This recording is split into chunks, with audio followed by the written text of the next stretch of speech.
Hello everybody, welcome back. Today is May 7th and we're doing government and security stories to start the week. I also enjoyed hearing all about your gardens last week. There was a lot of gardening. There were a lot of gardening comments. I went through and liked all of them.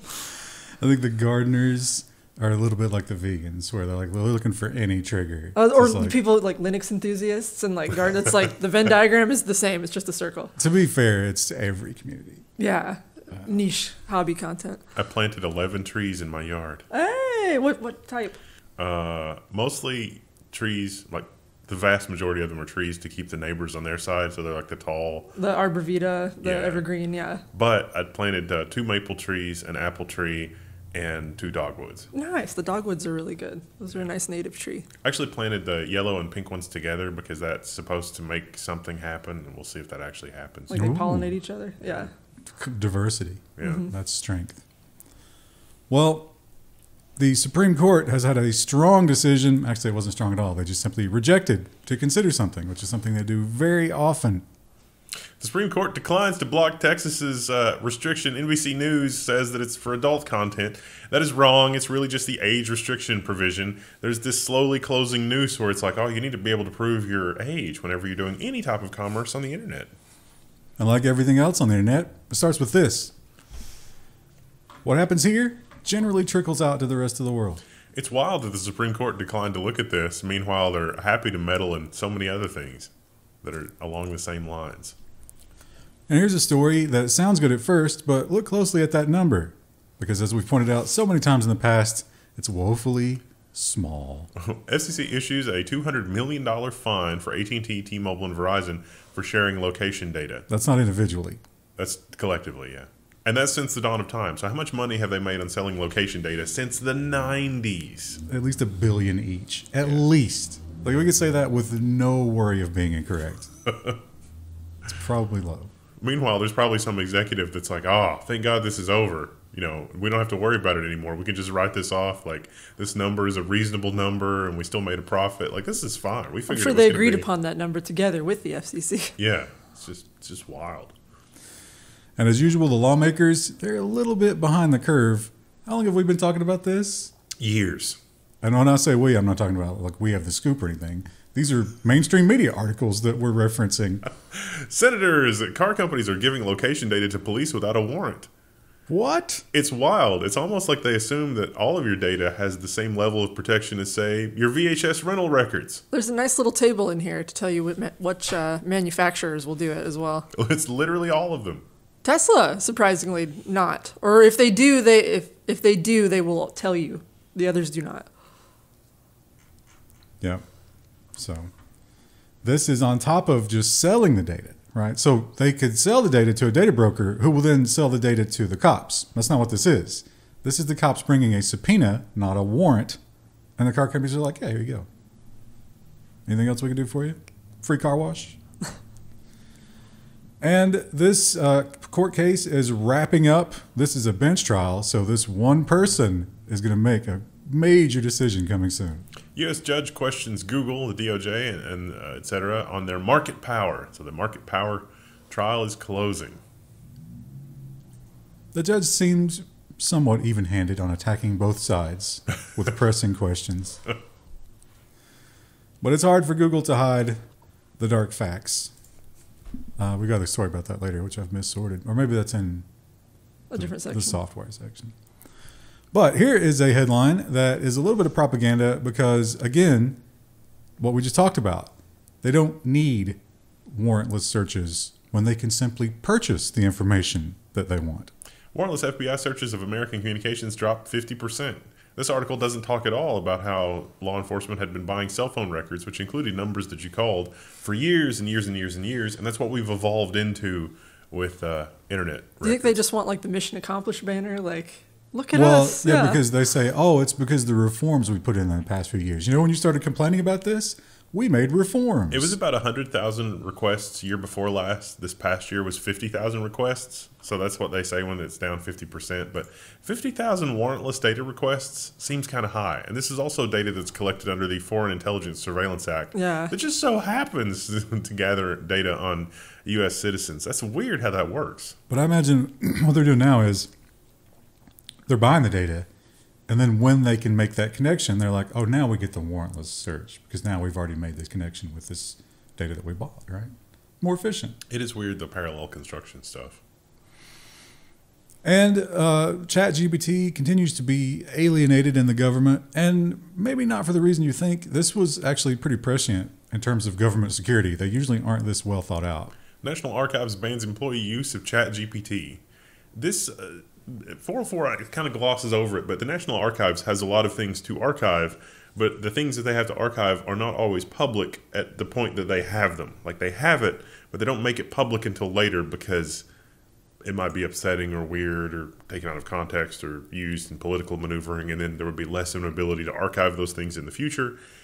The National Archives says, hey, if you feed ChatGPT a bunch of data and then you ask it questions about that data, the data is going to leak.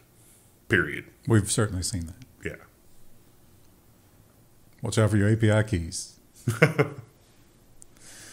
And the war on social media is certainly full steam ahead. We've got... Oh, my God. Are you guys getting bombarded this week? Well, I guess the interruption is perfect for me to, speaking of like it's going to go in ChatGPT, your API keys, the most amazing thing that I saw under that umbrella was somebody compressed Alice in Wonderland to be the ChatGPT keys that would recreate the entire Alice in Wonderland text. And it was like one page of like at 37 and then Wonderland and then like something else. And it was just a bunch of gibberish. It was like if you paste that in, then you get Alice in Wonderland out. It was amazing. So they're going after social media. And it's the kids, right? We must protect the kids. Why won't anybody protect me from social media? Because you're not a kid. Now, some might argue that this is going to lead to that whole age restriction thing being rolled out so the kids can get back on, right? Or so that you can prove that you're not a kid. Bipartisan senators unveil bill limiting kids' social media use and also algorithmically boosted content for children under 13. So nobody under 7, right? Yeah. And then after 7, no algorithm. Just raw feed.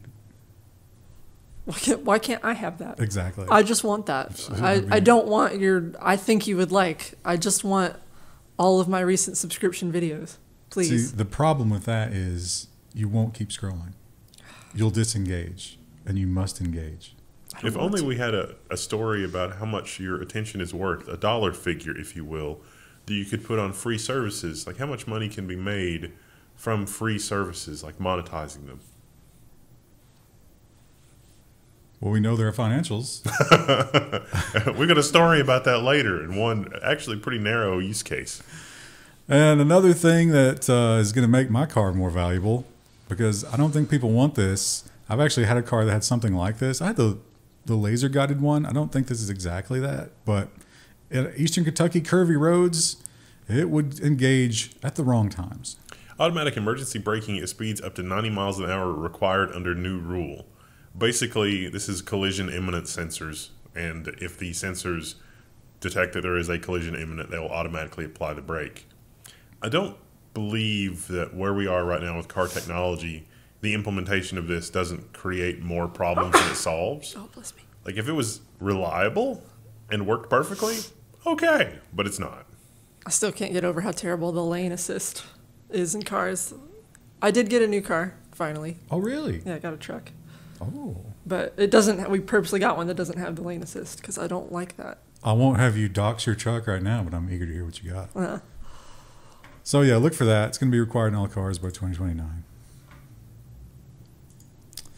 And boy, do we have some, oh no, this is not that story. Never mind. I'm sorry. We have anti-union stuff. I'm a little on the fence about this one. I think this is a little bit of a free speech issue. Amazon CEO Andy Jassy broke federal labor law with his anti-union remarks. Andy Jassy is not the laser-guided scalpel precision of devious Machiavellianism that Jeff Bezos was. And I kind of miss Jeff Bezos. Like, this is just like, come on, Andy, come on. So he suggested that if you unionize, you lose the ability to connect directly with your supervisors because then you have to go through the union. I mean, that's an opinion, right? Yeah, it might discourage people from unionizing, though. Yeah, it depends on the context in which he gave that comment as well. Isn't he allowed to discourage people from unionizing? I don't think so. Really? Not under unionization rules. Not in the position he's in. Could be considered intimidation. Yeah, it's kind of wild. Although if you look at the we might talk about it more in the business section, but Amazon's financials came out and they cut so many things to the bone that I think that they're going to have some real engineering challenges. I wouldn't be surprised if there's a massive Amazon outage. Level 1 predicts, because they accidentally got rid of the teams that keep the lights on. Because the line got to go up. We'll see. Everything's going to get worse, obviously. But if you're in New York, you can keep your cheap internet. New York court upholds New York law that says ISPs must offer $15 broadband. Now, this was in exchange for franchising, like the franchising stuff that we always talk about, where an ISP comes in and makes all these promises. It's like, yes, if you let us be the exclusive provider here, we'll make sure that everybody has an option like this for internet. And they never do. And so New York says, hey, we can do this. Went all the way to the Supreme Court. And it's like, yeah, New York can make a rule like that and companies have to comply. This has been through the courts like 10 years. And they gave the ISPs other options too. They were like, you could do this or that or the other. And they're like, you're just clogging up the courts with this. All they got to do is meet that minimum from the FCC, which is what, 125 at this point? No, it's just 25 down for the $15 and 200 meg for $20, which is a little more. It's dog food tier internet. I mean, it's not like they're using up all their data or anything. The infrastructure's already there, so. But ISPs could squeeze you and make more money. They need to make all the money they were making when they were a cable company, and also not take into account the fact that you're paying for streaming services separately, which is what was promised to customers in the first place in the 1990s, separating infrastructure from services. Well, the government probably should not be involved in all of that.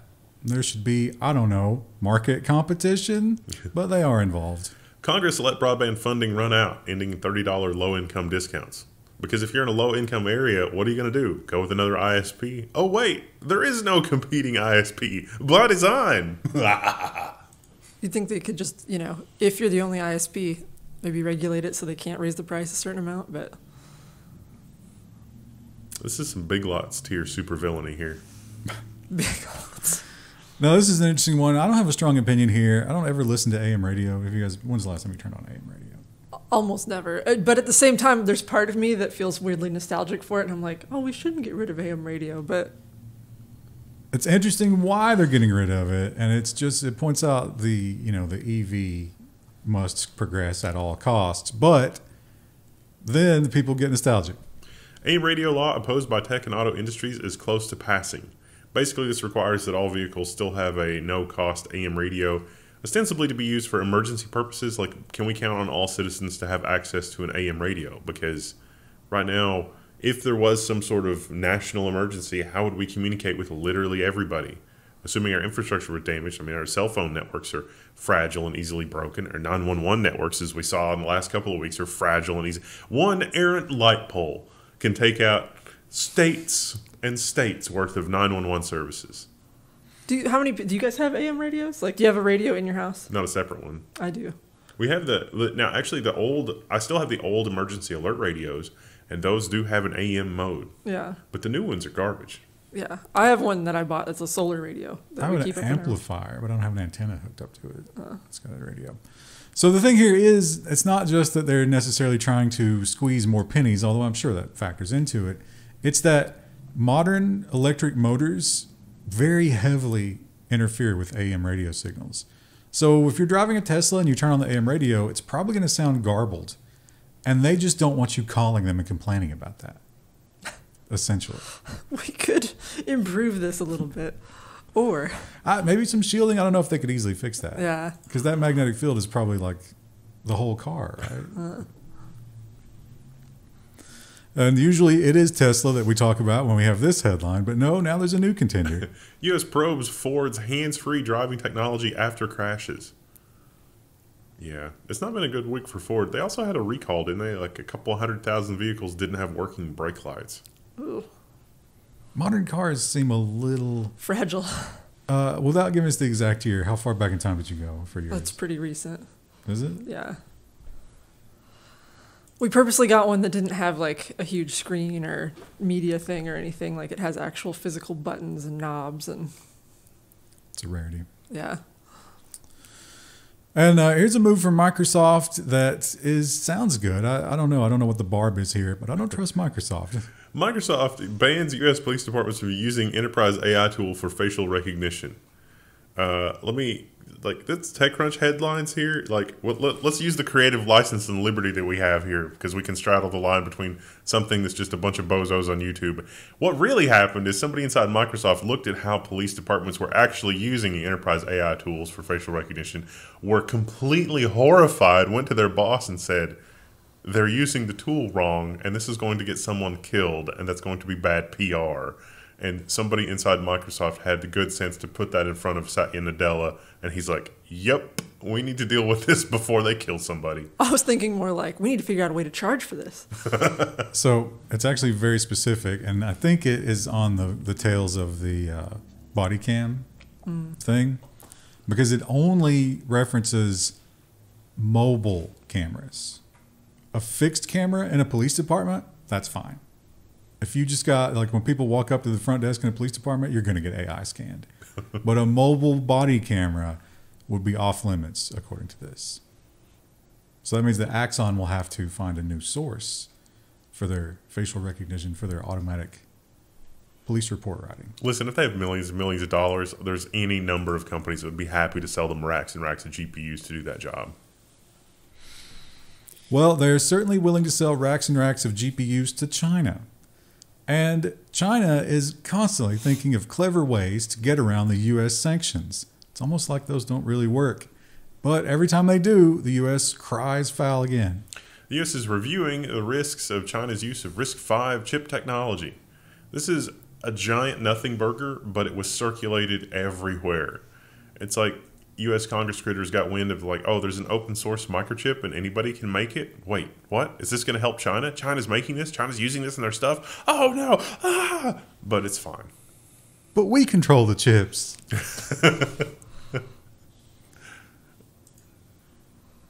We control the nukes. We control the chips. It's wild, too, because it's almost like, if China pours hundreds of billions of dollars into R&D, into RISC-V, and it's still open and it makes it a better chip, and then no one controls it, that seems like that's a problem for these people. And it's just like... And you might, obviously the detractors are going to say, China will put backdoors in that. I believe that. But guess what? So is everybody else. But also, if it's open and you can do your own fab and stuff, just, you could find it. Pay the smart people to do the auditing to find it. Visualizing like multiple back doors and like one hacker comes in, another one passes, and they're just waving to each other. It's wild. It's almost like we've lost the coordination between like the spy people that are on the ground when they're inserting the back door in the first place, feeding the information to the electrical engineers to give them hints of what to look for to engineer their own, like that's a whole thing. It's a whole ecosystem of things. You might be thinking you're paranoid, you're conspiracy minded. Everything you think everything's being surveilled at all times. I mean, come on. Where's the proof of that? Poland's prosecutor general says the previous government used spyware against hundreds of people. This is an Associated Press article with lots and lots of references and documentation. And yes, this is the Pegasus malware. And the previous administration was pretty much using it against anybody that they thought was a threat to their administration. Good on them for revealing that, not trying to keep it hidden because it's embarrassing. And the EU has won a great victory with prying open the iPhone. But weirdly enough, that was just specifically the iPhone. Even though the same operating system is on another device, it was excluded until now. The EU will force Apple to open up its iPadOS because developers pointed out, wait a minute, Apple's making their terms of service make my application give me money in this way on an iPhone, but give me money in this other worse way on an iPad because Apple is that petulant. And the EU said, well, okay, we'll include the iPadOS. It's funny, though, because they probably wouldn't have included the iPadOS had Apple not been behaving badly with regard to it. It was like, well, they said we only have to do this on an iPhone. If they would just wait a little bit, let things calm down, but they can't do that. They have to attack directly. Did you see that picture on that article as well? Makes me nervous. The pool? Oh. It's just the iPad's just dangling over the pool. I'm like, oh. Yeah, if that goes in the pool, they're not going to repair it. No. You will be watermark. buying another one. And here's a good idea, probably. And I would, once again, you got to like step outside the forest and say to yourself, is our country not doing this because they like it this way? UK becomes the first country to ban default bad passwords on IoT devices. Well, okay, so California here has been like that for a while, so by default, most American stuff is already following this because it could be sold in California, but all of the UK now has basically the same rules. It's another thing that cops aren't going to be able to do. It's going to ruin their lives. And Apple, again, they just can't stop. They give as little as possible. They know it's not going to be enough. They know they're going to have to come back and revise it, but that's how they prefer it seems. Apple adds more carve-outs to its EU core tech fee after criticism from devs. Yeah, the devs are really pointing out all of the stuff, and the EU MPs are listening. So when the developers show up in 10,000 at a time saying, that's weird, this seems like it's against the spirit of what the EU wants it to do. Specifically that fee where more than 1 million downloads, even if your app is free, costs 50 cents per download after the millionth one. So you make $0, but you could potentially owe Apple an unlimited amount of money. People thought that was a little unfair. Just a little. Oh There's my like God. 10. So aggressive. There we go. And Europe is doing a very ambitious thing, and with an ambitious date. Europe plans to build a 100-qubit quantum computer by 2026. Now, IBM and Yonkers, they've already got a kiloqubit quantum computer online. You can just go rent cloud time. But here, you won't have to rent it. This is going to be for the people. You can just apply for cloud time. Like That'll a be nice library. for researchers and whatever else. And this one is, I think this might be just a little bit of bias. Just a teensy bit. Yeah. The iPhone isn't securable enough for the South Korean military, but Android is. Paid for by Samsung. That might have something to do with Samsung. Maybe. Yeah. Boy, I went down a rabbit hole of Samsung. There's this guy that caught a Samsung technician on a high-definition, crystal-clear video deliberately damaging his $3,000 Samsung TV. And oh boy, Samsung has gone to great lengths to remove and scour that video from the internet. Like really underhanded things. I saw that, and I don't understand how that guy didn't just kill the tech in his house. Something happened. I think he watched the video later, and then it was just like, wait, what? And TikTok, as we all know, the clock is tick-tocking. And so they've got till like basically January, right? End of January, probably. They say they're not going to sell it.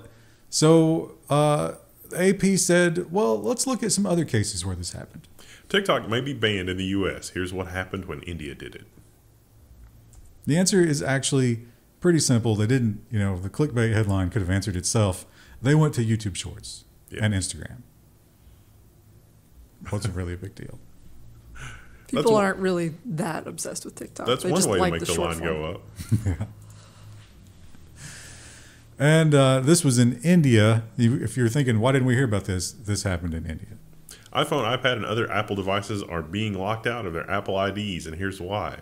Because we've developed a very fragile global system that is really dumb, and we should not do it this way. And my goodness, why is this so dumb? And honestly, the clickbait question never really gets answered in this article. No. They don't ever tell you why. It was an Apple outage. Something went wrong with an Apple service, and so it was just sort of in a loop of like, hey, you have to log in. Hey, you have to do stuff. Hey, you should Have you tried logging in again? Yeah. I didn't experience this, but They did point out that there have been some people in India hijacking Apple IDs somehow, but I don't think that was directly related. They were speculating. And China has are they the first to do this at this size? I don't think I've heard about this before. I don't know. Anyway, it's impressive. Apple launches the world's first electric container ship. Apple, China. Oh, that's a funny Freudian slip, isn't it? It is, yeah. China launches world's largest electric container ship, slashing 8,600 pounds of emissions per 100 nautical miles. It's got an interesting look. I guess just because it's not loaded with containers is why it looks weird, right? What does the land look like where the batteries were made for this? Just pockmarked wasteland. Well, that's probably true of every ship in the harbor. They're all metal and... A lot of people accuse Wikipedia of being politically biased and, protecting certain information. Certainly there have been some Wikipedia editors in the past who behaved oddly. And Russia says, yeah, we don't need that. But you know what? We do like having all of that information. Let's keep that part. Russia clones Wikipedia and censors it and bans the original. Couldn't get Wikipedia to cooperate? That's cool. We'll just clone it. It's open. And then we'll have our other edited Wikipedia. And so somebody went to the trouble of diffing, like what all was changed. And they actually changed thousands of articles. Probably a lot of Russian history wiped from those. Well, it's mostly anybody who has gone against the party. Like Navalny, his article, he's in there. But they don't mention anything about his political stuff. That's just a very milquetoast description of him. Also, did you see the thing where our intelligence is now saying they don't believe that Putin killed him? Yeah. You think that's legit, or is that some kind of... It might have been somebody looking for a promotion. Or a duffel bag. And murderous robots. It's funny that 5 years ago we were joking. It's like, oh, yeah, that's definitely going to come. And we are there. I mean, there are robots. Last week we did a story about the Therminator. But that's not even a military robot. Like, people are dying right now in Russia and Ukraine to robots. It's happening. It's here. But we're just going to ignore it. Austria calls for rapid regulation as it hosts meeting on killer robots. Basically, it's like, hey, this vision system has identified this thing as a threat. Does it have kill authorization? It doesn't always check.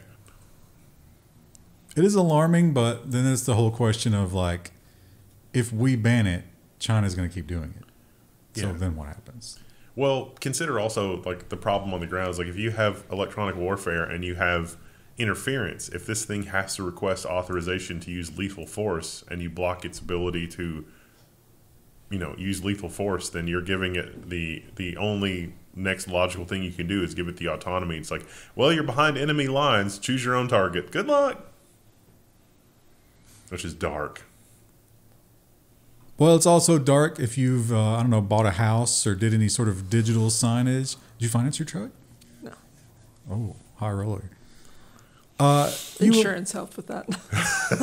You will have the tree. Yeah. The tree gave you the check. You didn't finance the truck, but you are still making payments on the crushed car. The giving tree. But yeah, you might have signed a contract digitally. That's the way that you do things these days. And guess what? They don't protect it. Dropbox says hackers breached its digital signature product. And the breach seems fairly comprehensive. Dropbox thinks that they had access to everything, including hashed passwords and OAuth tokens, which is pretty severe. It's not good. And the UnitedHealthcare debacle continues to generate headline after headline. It's don't we have a law that you have to tell them everything within a certain amount of time? Yeah. They have got to be outside of that window at this point, right? UnitedHealthcare CEO says maybe a third of U.S. citizens were affected by a recent hack. Remember when they first came out, they were like 30 or 60 million? Yeah. And that number has just been ballooning ever since. So once they get you in a courtroom, you got to tell the truth. And we have more information about how exactly this horrible thing happened. Change hackers broke in using stolen credentials and no multi-factor authentication, says UHG CEO. So maybe this is a good parable for we should not allow companies to consolidate to this level. Or maintain this data. Why not both? And they are not alone. If you thought that's the healthcare hack like that just comes once in a great while, right? Nope. 13.4 million Kaiser insurance members affected by data leak to online advertisers. And by data leak, we mean that online advertisers bought this information from Kaiser members. Not so much a leak, so much as a new source of revenue. They had every tracking pixel on their website. A healthcare site with tracking pixels, obviously a bad idea. But not only that, they tracked you into parts of the site where you would enter in things about your healthcare problems. So Facebook was getting specifics about what's wrong with you, which is illegal. Facebook just guessed before based on my marketplace history, and now they've confirmed.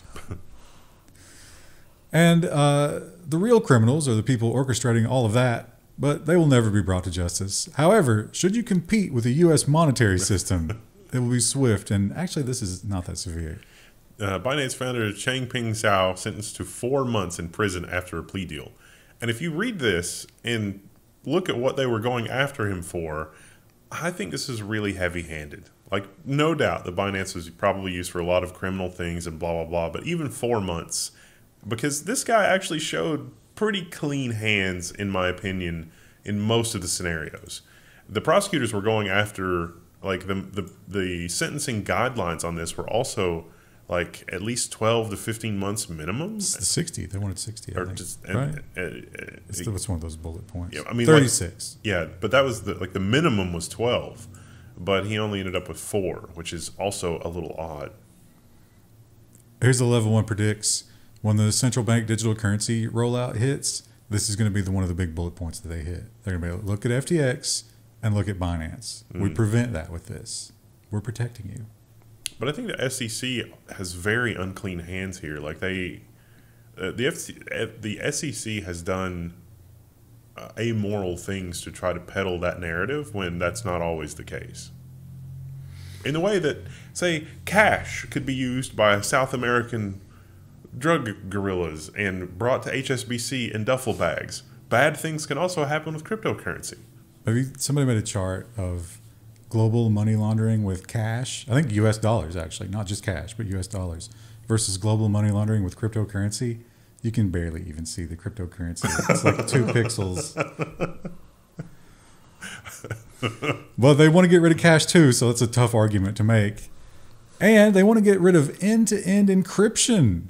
Now, I'm not saying that these guys didn't do this on purpose. I imagine that they definitely did. But this is going to be another arrow in that quiver, and that's bad. Jassy, Bezos, and other Amazon execs use Signal messaging app, which is a problem for the FTC, because the FTC thinks that there should be preserved records of those communications so they can find out if this is just happenstance in terms of the competitive environment or if they've engineered an anti-competitive situation. Which I think we have ample evidence of without this, right? Yeah. But yeah, I guess if you're in the C-suite, you got to communicate. Use end-to-end encryption. It works. And Ring doorbells. This is something we talked about a lot. Guess what? It wasn't secure. Guess what? They gave your videos to cops without your permission. Was that wrong? Yes. Are they going to be punished? Not really. The FTC is sending $5.6 million in refunds to Ring customers as part of a video privacy settlement. That seems like less money. Like, they could probably hold a bake sale and be like, hey, law enforcement, can you give us $5.6 million? Thanks. I would buy an anti-Ring cupcake. Yeah. But I don't want money to go to these people because these are the people that bought Ring doorbells. Yeah. Like, they're part of the problem. Well, in fairness, though, like if your parents buy a Ring doorbell, is it reasonable for them to reason through, like, wait a minute, will this video go to the cloud?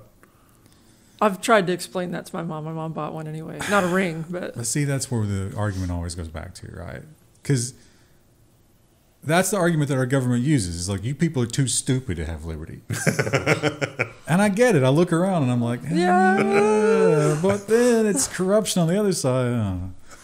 But one thing I think we can all agree on is that this piece of garbage needed to be jailed, if not worse. Hacker jailed for blackmailing therapy patients. Basically, hack a therapy provider and then send them blackmailing stuff. It's like, hey, I've got a copy of your file here. It'd be a shame if that leaked. Yep, they're going to prison for a long time. That wasn't that long, was it? It was like 4 years. Well, it's Finland, too, so. Finland prison. 6 years and 3 months.